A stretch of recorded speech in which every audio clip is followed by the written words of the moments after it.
Mesdames, Messieurs, bonsoir et Sahaf Tolkom. Je reçois ce soir 3 invités. J'évoquerai avec Nassima Al-Hab la condition des start-up et leur champ d'épanouissement en Algérie. Avec Abdelkrim Zrelesh, le patron de la web radio Sarbacane de Constantine, nous parlerons des médias privés et de leur cheminement difficile en l'absence de reconnaissance des pouvoirs publics. Enfin, avec Saïd Bourkhlifa, expert en tourisme international, nous verrons comment s'annoncent les vacances des Algériens et quelles ambitions nourrit encore le secteur du tourisme. A tout de suite. Saïd Bourkhlifa, je vous annonçais il y a un instant comme étant expert international en tourisme, ce qui est juste, mais vous êtes depuis peu aussi le président du SNAV, le président donc, du Syndicat national des agents de voyage. Mais en fait, il semblerait qu'il y ait polémique à l'heure actuelle. Alors, que se passe-t-il au niveau du SNAV? On est en présence apparemment de 2 présidences. Oui, effectivement, l'une légitime, l'autre illégitime, parce que bon, il y a eu une présidence qui a perduré de 2000 jusqu'à 2017, avec un agrément obtenu en 2008. Donc réellement, c'est de 2008 que cette présidence a perduré. Elle a fait 2 mandats sans tenir d'assemblée générale ordinaire annuelle pour présenter le bilan moral et financier, certifié par un commissaire aux comptes comme l'exige la loi. Ça n'a pas été fait pendant 8 ans et aucune assemblée générale élective n'a été tenue. Les membres du SNAV, les anciens et les nouveaux, n'ont pas cessé de faire appel au président en titre, désigné mais non élu, qui est M. Bachir Djeribi. Oui, d'organiser cette assemblée générale élective. Il s'est tout le temps dérobé et en 2017, à 3 reprises, il a été invité au mois de mai. Il n'est pas venu, ça a chopé. Au mois de juillet, il n'est pas venu, ça a chopé. Et le 9 décembre, elle a été tenue. Et presque à l'unanimité, j'ai été élu président. Et qui c'est qui a repris les choses en main? C'est au niveau de l'Assemblée des agents de voyage? C'est un groupuscule ou un groupe qui a repris les choses en main, c'est ça? Oui, et cette Assemblée générale est souveraine. Elle élit le président. Mais est-ce qu'elle réunit le quorum? Est-ce qu'elle réunit la majorité? Oui, elle a réuni la majorité des membres fondateurs. Des membres fondateurs, mais pas des membres actuels? Pas actuels, parce que le règlement exige soit les 2/3 de l'Assemblée présents, mais surtout et essentiellement les membres fondateurs. D'accord. Est-ce qu'il y a une réaction de la part du SNAV ancien, je dirais? Oui, parce que ça fait partie de ce que je dirais, de l'immaturité du mouvement associatif en Algérie, qui n'a pas atteint sa maturité nécessaire, où les gens pensent beaucoup plus à leur petite personne qu'à l'intérêt de la corporation et par extension au développement du secteur touristique. Donc il y a eu bien sûr un rejet de l'ex-président. Il y a eu un rejet, mais est-ce qu'il y a des poursuites judiciaires? Est-ce qu'il y a une action en justice qui a été engagée ou non? Non. C'est-à-dire, au ministère du Travail, ils nous ont laissé entendre ce sont eux qui ont accordé l'agrément, qu'ils n'ont pas à intervenir dans ce genre de conflit ou d'incident, qu'il appartenait aux 2 parties d'aller en justice. Et si elles ne vont pas en justice? C'est elle qui interviendra finalement en dernier ressort. Très bien. Alors revenons à la situation donc, du tourisme algérien et d'abord ces vacances qui s'annoncent. Alors comment s'annoncent-elles pour les Algériens de manière générale? Si c'est pour les vacances à l'étranger, elles s'annoncent comme chaque année un petit peu difficiles. Difficiles parce qu'il y a le taux de l'euro qui a encore augmenté par rapport à la valeur du dinar qui s'est déprécié. Donc le pouvoir d'achat qui Le pouvoir d'achat et aussi l'allocation touristique ridicule déjà depuis quelques années a été ramenée à 100 €. Elle était il y a une dizaine d'années à 150 €. Maintenant elle est à 100 € tout court. Et comme toujours les Algériens lorgnent du côté de la Tunisie parce que la Tunisie c'est le pays voisin, le pays proche. On peut y aller par route, c'est surtout l'accessibilité par route, parce que cette frontière avec nos amis tunisiens n'est pas fermée. D'accord. Alors, rappelons qu'il y a un droit de taxe qui vient d'être mis en place par les autorités tunisiennes à l'entrée à la frontière, mais par contre, ça ne concerne pas les touristes algériens. Les 14 000 dinars, oui, tout à fait. Les 14 000 dinars, il y a eu confusion, il y a eu appréhension, un petit tollé général, mais qui s'est calmé parce qu'ils ont précisé que ça concernait les commerçants. les camions, les gros camions, les camionneurs, les routiers, etc. Même si en 2014, il y a eu un antécédent, je crois. Oui, mais c'était une petite somme, 2200 par personne, qui a été annulée en dernière minute.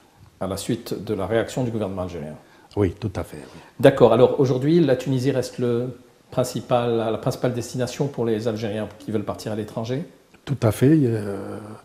Parce qu'il y a l'accessibilité, mais il y a la Turquie par voie aérienne qui est demandée, ensuite l'Égypte et en quatrième position, le Maroc. Ça s'explique du fait de la langue et du fait de la même religion aussi. Combien d'Algériens vont en Tunisie? Les chiffres qui sont donnés par l'Office national tunisien avoisinent les 2 millions. C'était 1,7 million l'année passée. Il y a 10 ans de ça, c'était 1 million. Mais je tiens à apporter précision de taille, une analyse que j'ai faite très fouillée. Le chiffre est doublé. Si on annonce 2 millions, c'est en fait pas plus d'1 million. Et pourquoi? Je m'explique, oui, justement. Parce que, d'abord, le gros est concentré au niveau du mois de juillet et d'août. On annonce, bon an, mal an, 400 000 qui partent en Tunisie l'été. Ça veut dire que sur les 2 millions, il reste 1 600 000. Ils vont partir en basse en moyenne saison. Ça, d'une part. J'ai dit, le gros, c'est la haute saison. En basse et moyenne saison. Deuxièmement, il y a les frontaliers qui rentrent et qui ressortent. On ne les considère pas comme des touristes selon les paramètres de l'Organisation mondiale du tourisme, ce qui est admis universellement. Hein.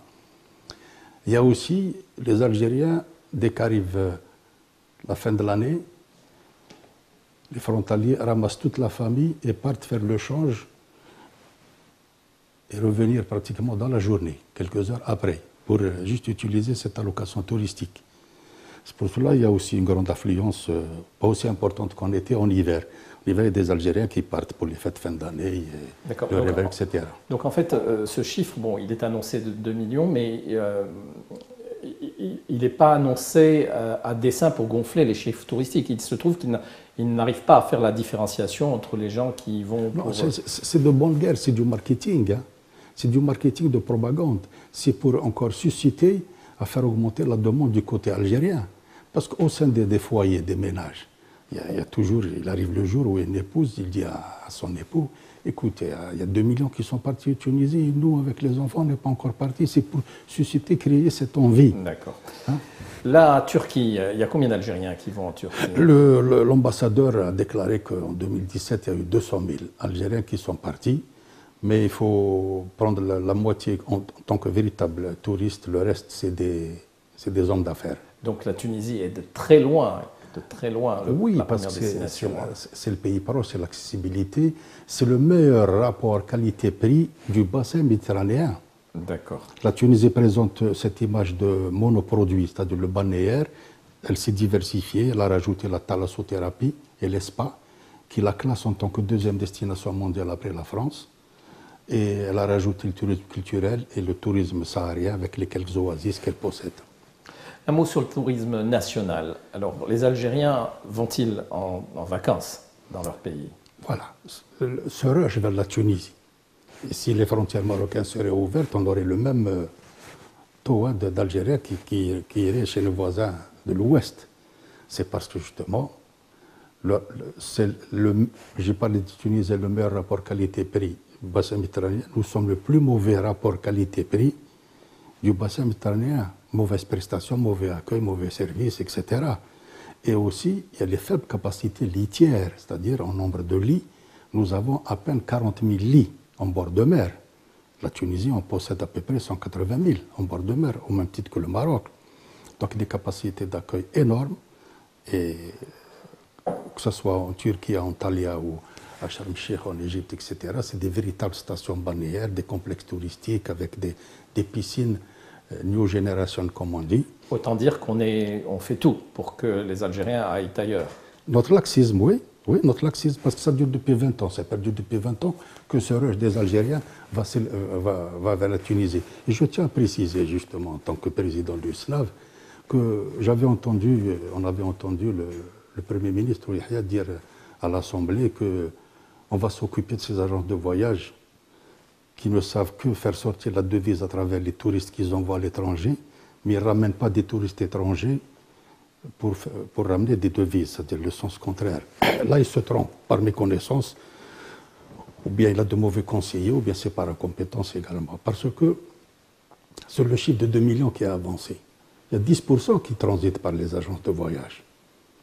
Et ces agents de voyage, justement, participent dans la politique de prise en charge des loisirs des Algériens. Ces Algériens partent en voyage organisé. Ceux qui partent, les 1 million 600 000 ou 800 000 qui partent seuls, la plupart partent à l'aventure. Ils ne réservent pas, ils pensent réserver sur place au mois de juillet. Il y a beaucoup de familles, les 2 premières nuits, les passent dans leur fourgon, dans leur voiture, au niveau des parcs. Alors autant au contraire qu'il faudrait encourager les agents de voyage à prendre en charge leur facilité au niveau des paiements, des ouvertures de comptes devises. C'est un écueil immense. Les agents de voyage sortent dans leur sacoche les montants à payer leurs fournisseurs en Tunisie ou ailleurs. Et autre chose, quand ils parlent qu'il faut ramener des touristes étrangers, avec quoi et comment? C'est à l'État, c'est au pouvoir public, à travers le ministère du Tourisme et son outil de promotion, de faire les campagnes promotionnelles à l'étranger pour susciter cette demande potentielle qui existe au niveau des marchés émetteurs allemands, français, italiens, espagnols, hollandais ou anglais. Justement, est-ce qu'on a mesuré un peu les impacts des présences? On entend souvent dire que l'Office du tourisme participe à des salons à l'étranger du tourisme. Est-ce qu'il y a un réel impact? Non, il n'y a pas. Il n'y a pas d'impact parce que malheureusement, nous allons surtout d'une façon administrative. On dit qu'on a participé, on fait un communiqué, etc. D'abord, il n'y a pas de compétences qui gèrent ce stand, parce qu'un stand, il faut l'animer par des personnes compétentes en communication et qui maîtrisent toutes les données concernant la destination algérienne, qui savent expliquer et créer l'engouement concernant le Tassili, le Hogar, le Mzab, Gourarati, Mimoun, Tarit, etc. Plus les 21 sites romains que nous avons. L'Algérie, c'est la 2e destination mondiale en termes de ruines romaines après l'Italie, l'antique Rome. Donc, ce n'est pas quantifié. Nous participons pratiquement comme ça pour participer. D'ailleurs, même les pouvoirs publics, ça fait la 4e année qu'ils réduisent le budget du ministère du Tourisme et par corollaire celui de l'ONT. On ne peut pas aller avec un budget insignifiant faire de la bonne promotion. D'accord, alors ça c'est pour les critiques, mais vous, qu'est-ce que vous recommandez? Je recommande que, d'autant plus qu'il y a 4 ans, quand la chute brutale des revenus pétroliers a commencé à se faire sentir et elle était constante, le président de la République, Bouteflika, avait chargé l'ancien Premier ministre Sellel de s'occuper à faire réanimer les 2 secteurs de l'agriculture et du tourisme. Qu'est-ce qu'on fait pour le tourisme? 3 ou 4 mois après, il y a un changement de gouvernement.